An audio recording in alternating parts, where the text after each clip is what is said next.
තියාගන්න.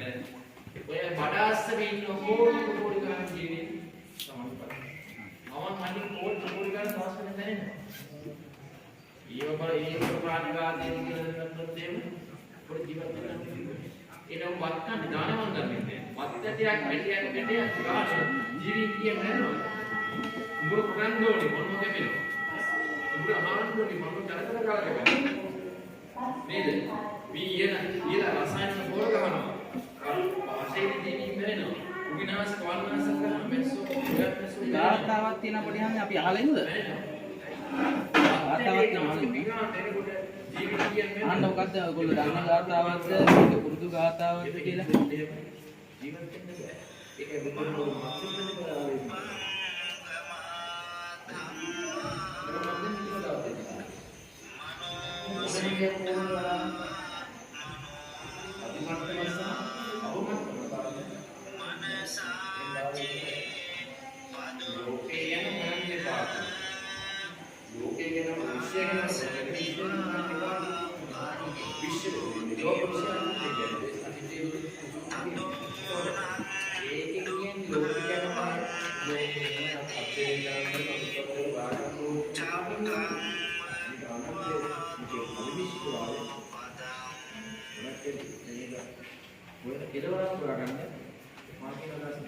අහුන නේද පොඩි හාමුදුරනේ?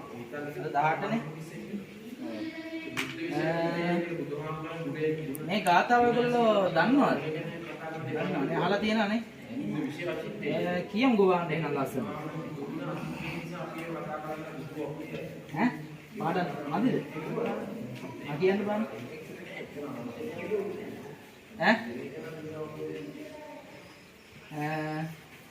හරි. මේ ගාථාව කොහෙද තියෙන්නේ? ධම්මපද. ධම්මපදේ කියවෙන ගාථාව? ධම්මපදේ පළවෙනි ගාථාව නේද? පළවෙනි ගාථාව. එතකොට මේ ගාථාවේ අර්ථය දන්නවද ඔයගොල්ලෝ? කොහොමද එන්නේ කියලා? ඈ? මම කියන්නේ මම කියන්නේ දන්නේ කියලා.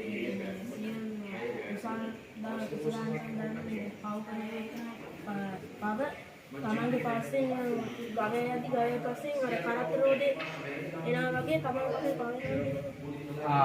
ඔව් නේද? හරි ටිකක් පොඩි යන්නේ ගාථාවේ අදහස එන්නේ මනෝ පුබ්බංගමා ධම්මා නේ. ධර්ම කියලා කියන්නේ චෛතසික ධර්මනේ. ඒ අපේ සිතුවිලි ඇති වෙන්න හේතු වෙන චෛතසික ධර්ම සියල්ලම අපේ මනස සිත පූර්ව කරගෙන තමයි තියෙන්නේ. පුබ්බංගම පූර්ව කරගෙන. ඒ වගේම මනෝ සෙට්ඨ මනස තමයි ඒ ධර්මයන් ශ්‍රේෂ්ඨ වෙන්නේ. කුසල අකුසල චෛතසික ධර්මයන් ශ්‍රේෂ්ඨ වෙන්නේ මනසම. එතකොට මනෝමය මනසින් තමයි උපදින්නේ. දැන් මනස මුල් වෙලා තියෙන්නේ, මනස තමයි මුල් වෙන්නේ, මනස තමයි ශ්‍රේෂ්ඨ වෙන්නේ, මනසින් තමයි උපදින්නේ. මනසාගේ පදුට්ඨේන භාසති වා කරෝති වා. නේද? එහෙනම් මනස මුල් වෙලා කරන ඒ වගේම කියන දේවල්. අපි කරන අකුසල තුනක් තියෙනවානේ. අපේ කයින් දේවල් ගරි තුනක් තියෙනවා. මොනවද? ප්‍රාණඝාත, දත්තාදාන, කාම මිත්‍යාචාරනේ. ඔය අකුසල වෙනවා. ඊට පස්සේ අපේ වචනෙන් වෙන අකුසලනේ. බොරු කීම, වුණා, කේලම් කීම, පරසවචන කීම, පිස්සවචන. දැන් හතරක් වෙනවා. ඔන්න ඒ දේවල් අපේ වචනයෙන් සහ කයින් සිද්ධ වෙනකොට ඒවට මුල් වෙලා තියෙන්නේ මොකක්ද? අපේ හිත ඒවා කරාම ඒවෙන් වෙන විපාක අපි පසුපස්සේ එනවා. මොන වගේද එනවා කියන්නේ?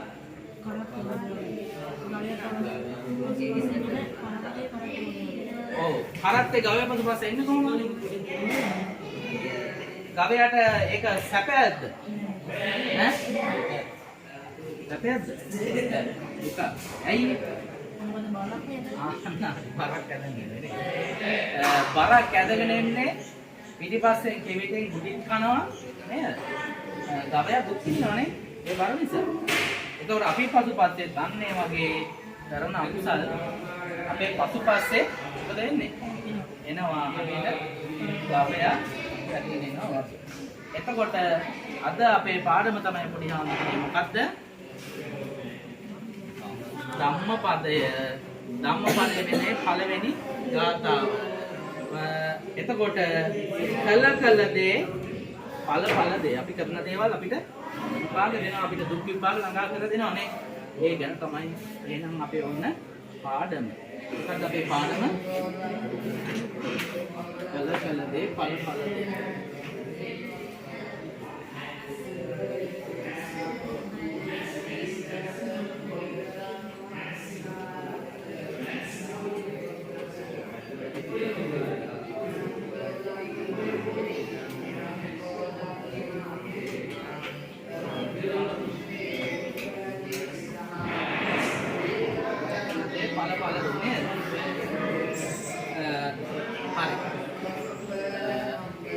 එතකොට පාඩම් පෙළ ගන්න පුඩි යන්නේ.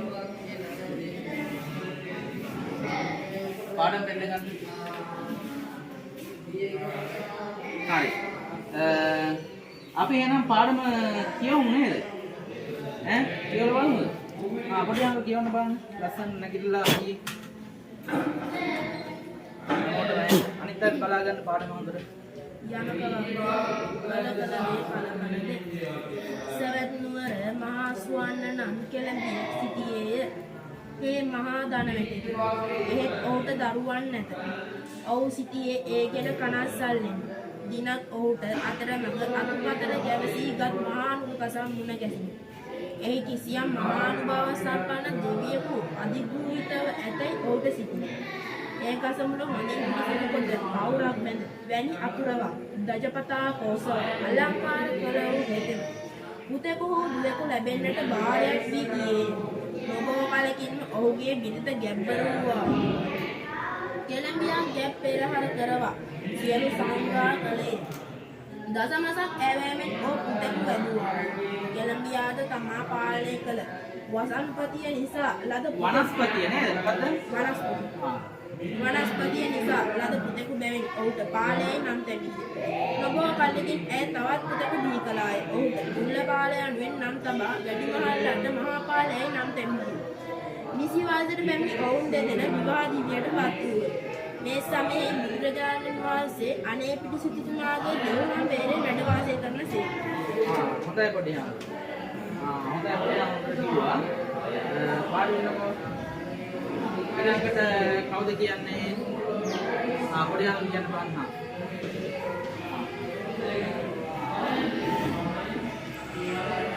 අයියෙන් කියන කට්ටිය නේද? දෙවුරම් වලට ජනසේනක පසුපසු ගොසුන් බණයසෝ මහා පාලයන් කම්සප කෙරෙහි කලකිරුණේය. තමන් සතු සියලු දේපලත් අඹදරුවනොත් තම සොහොයුරට පවරා දී හේ පැවිදි විය. උන්වහන්සේ මාළවේදී පැවිදි වූ බැවින් බුදුරදුන්ගෙන් කමඨහන්ගෙන විදර්ශනා දොර පුරන්නට ගිය. ඉක්මනින් සිත ඉක්මනින් නේද? ඉක්මනින් සිත ධම්මය පිණිස උන්වහන්සේගේ මේ සත්‍යාංග දෝතාංග සමාධි භාවනා වැඩිය. ඒ දෝතාංග සමාධි කෙනෙක් සතපේ ඉරියව්වෙන් තොරව අනෙක් ඉරියව් තුනේ පමණ කල් ගෙවිය. මේ දෝතාංග පුරම මාස නිදි වරණ විට නේද? නිදි වරණ විට උන්වහන්සේගේ කෙසේ රෝග හටගත්තේය. නොයෙක්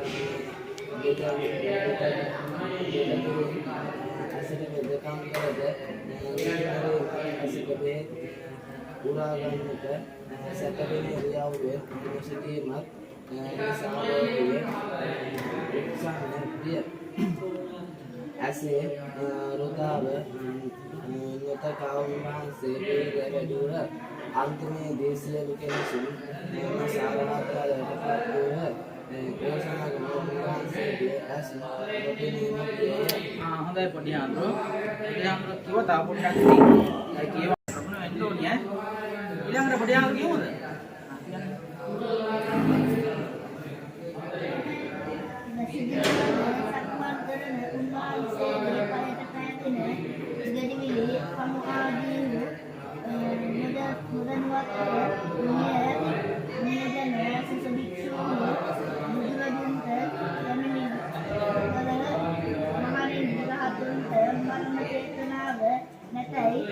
උන්වහන්සේ වදාළ එවිට භික්ෂුන් වහන්සේලා රහත් වීමට තරම් හේතු සම්පත් ඇති කෙනෙක් කෙසේ අන්න වූයේ දැයි බුදුරදුන්ගෙන් විමසා සිටියෝය. මහණෙනි, පෙර උන්වහන්සේ දක්ෂ මෙලමුරෙහි ඇස් රෝගයෙන් පෙළුණු එක්කාන්තාවක් ඔහු වෙත පැමිණ පොඩි අර පොඩ්ඩක් නතර කරන්න. දැන් මෙච්චරලා මේ කිව්ව කතාව මොකද්ද? ඒ කියන්නේ ඒ කෙළඹියට නෑ, ඒ කතාවට කියන නමක් තියෙනවා. දැන් පොඩි ආන්දරෝයි මේ පොඩි ආන්දරෝයි කිව්ව කොටස දැන් මොකක්ද කියන්නේ? දැන් මේ පොඩි ආන්දරෝ පටන් ගත්තම කියේද? මොකද්ද? වර්තමාන කතා. වර්තමාන කතාව මේ ඉස්සෙල්ලා කිව්වේ. දැන් පටන් ගත්තම මොකද පොඩි ආන්දරෝ? අතීත කතාව. කියන්නේ පොඩි ආන්දරෝයි. තමාගේ දෙනෙත් සුවපත් කළහොත් දිවි හිමියෙන් 16ක් වන්නෙමි කීවාය. ඒ පොරොන්දුව පිට හෙතම වෙදකම් කළේය. එක් බෙහෙතකින් රෝගය සුවකට හැරුණි. ඒ වෙදදුරා ඇගෙන් සුවදුක් විමසූ විට පොරොන්දුව ඉටු කරන්නට වන නිසා රෝගය තිබුණාටත් වඩා වැඩියයි ඇය කීවාය. මෙයින් තිබුණ වෙදදුරු ඉතිරි ටිකත් සුවපත් කරන්නේ දුන්නේය. එයින් ඇයගේ දැස් නොපෙනී ගියේය. මහණෙනි, ඒ කර්මය වහන්සේ පසුපස දුක් දෙමින් මොහොතේ දැස් අන්ධකරේ පදාරා මේකා දේශනා කළේ. හොඳයි පොඩි අර වාඩි පොඩි අර හොඳට කිව්වා. එතනක් දෙතනක් පොඩ්ඩක් විතර වැරදුනානේ. හරි. ඒවා හදාගන්න. හොඳයි. හොඳයි. මුදිනම් හොඳයි. පොඩි අර කියන බන්න. ගාතාවක් තියෙනවා. ලස්සන කියන ගාතාවක් කියන විදිහට ඒවල දිව ලස්සන සත්‍යන කළා.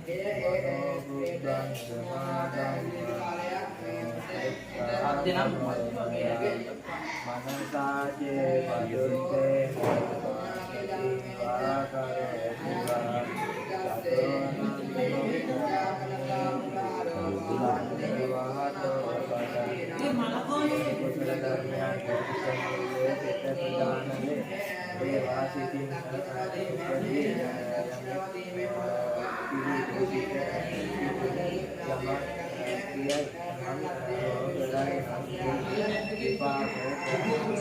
විපාකය ගොනුන්ගේ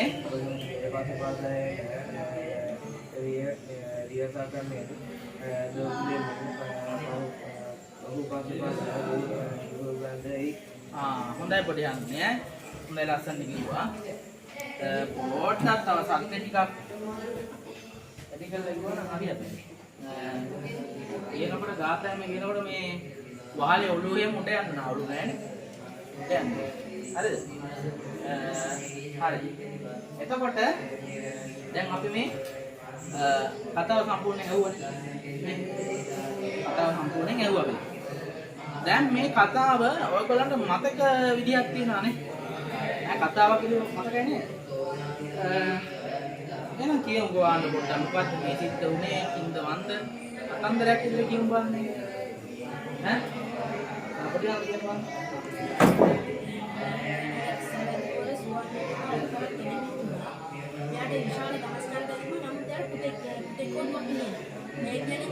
කෙලම්බියෙක් කියන්නේ කවුද? පොඩි ආ කෙලම්බියෙක් කියන්නේ කවුද? කෙලම්බියෙක් කියන්නේ කවුද? කෙලම්බි පුත්‍රය. ඈ? නෑ. කෙලම්බියෙක් කියන්නේ ඈ? ඈ? ඈ? තනතුරා නෑ. කෙලම්බියෙක් කියන්නේ සාමාන්‍ය කෙලම්බියෙක් කියන්නේ විවාහ වුණ පුද්ගලයෙක් කියන්නේ. කෙලම්බියෙක් කියන්නේ මොකද්ද? විවාහ වුණ පුද්ගලයෙක්. කියන්න වලි පොඩි නා කෙලම්බියෙක් කියන්නේ. දවසක් මෙයා දකිනවා මග යද්දී අතුපතරින් ගැලසිච්ච එක්තරා නිදු ගහක්. මම හිතනවා මේ ගහේ මේ නිදු ගහේ එක්කෝ මහා බලසන දෙවි කෙනෙක් බ්‍රාහ්මණයෙක් කවුරු හරි අරගෙන ඇති කියලා.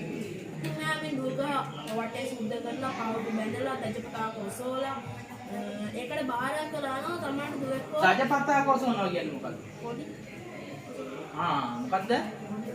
කොටි නේද? කොටි ඔසවනවා නේද?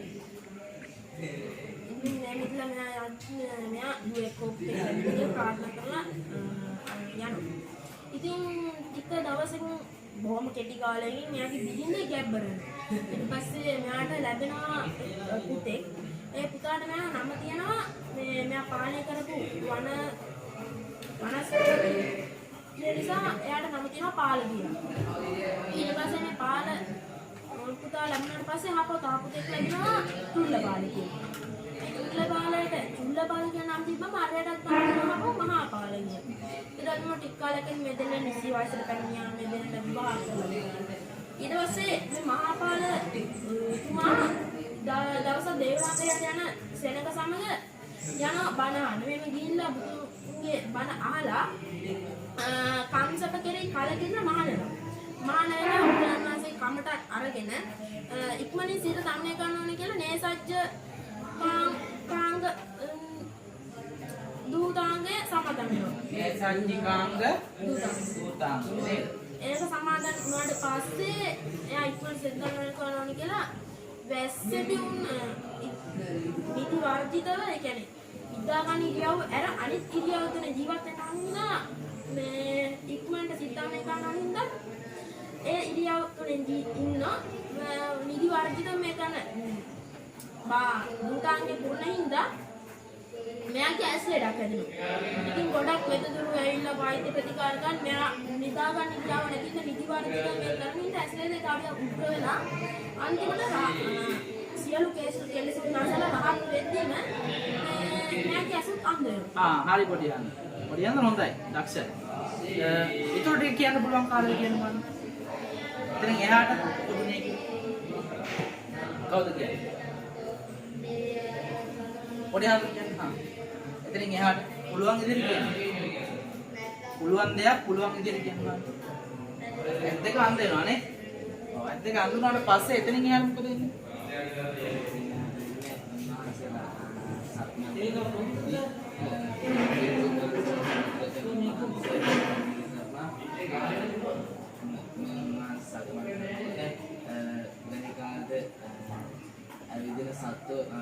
අනුමෝයම නේද?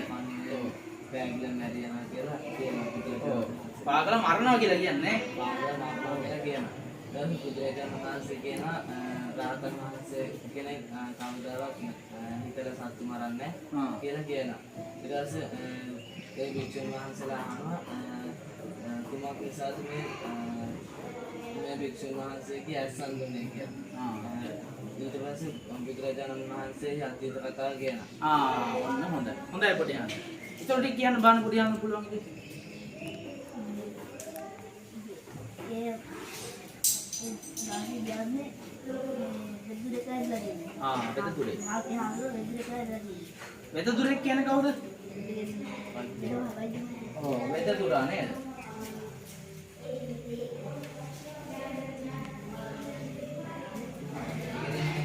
ඉතින්